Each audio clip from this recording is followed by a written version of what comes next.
Okay na.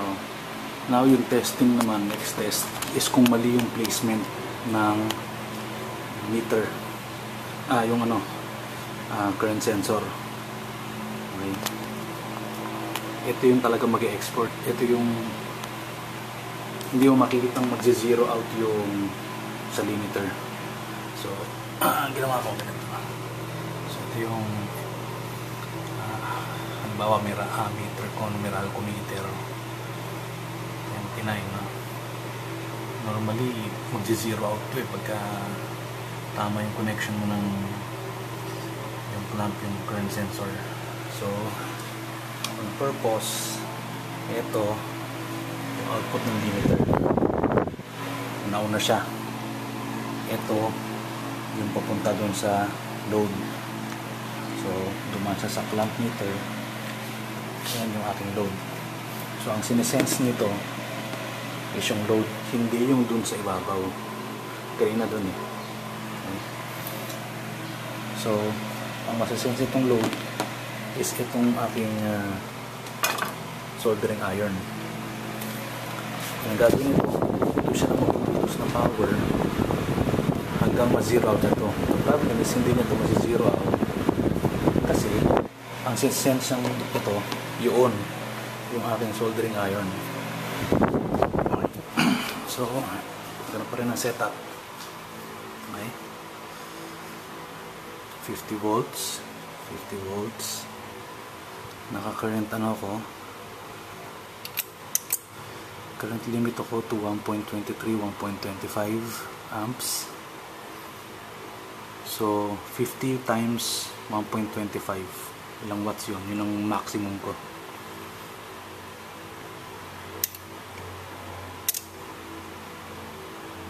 Okay, testingin natin. Wala pa rin power, no? Okay, pansin mo to. Pag sinaksak ito, tingnan natin ating power supply. 34 watts. Ngayon ang load ng ating soldering iron, 34 watts pa rin.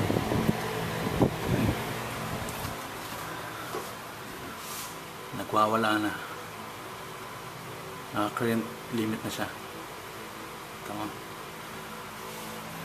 And then ang output niya, hindi niya nasa-sense na bumababa kasi nga mali yung placement. And then ang pinuproduce na power is 50 watts. Ang load ko is 30. Bumababa.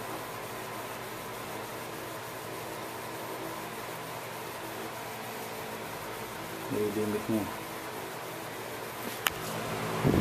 Limit nito 34 pa rin. Hindi siya mababa ng 0 kasi mali yung placement. Yun yung isang mapapansin mo pag mali yung placement, hindi siya mag-0, hindi na kaya 0. Dito ano na to, 30-40 watts pa rin na nakuha niya. Dito mga 60, 40, 50, mababa 60. Kina-current limit siya. Limit siya. Minsan nagbibelow 1 amp. So pag mali ang placement nito, yun ang observe mo. Utility power niya. So makita mo ito, hindi nasi-zero out.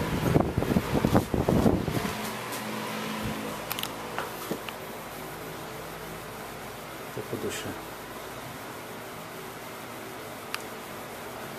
Bumaba 60. Kina-current limit siya, so nagpo-fluctuate siya. Ayan. So patayin ko na to. Gulo yung panel.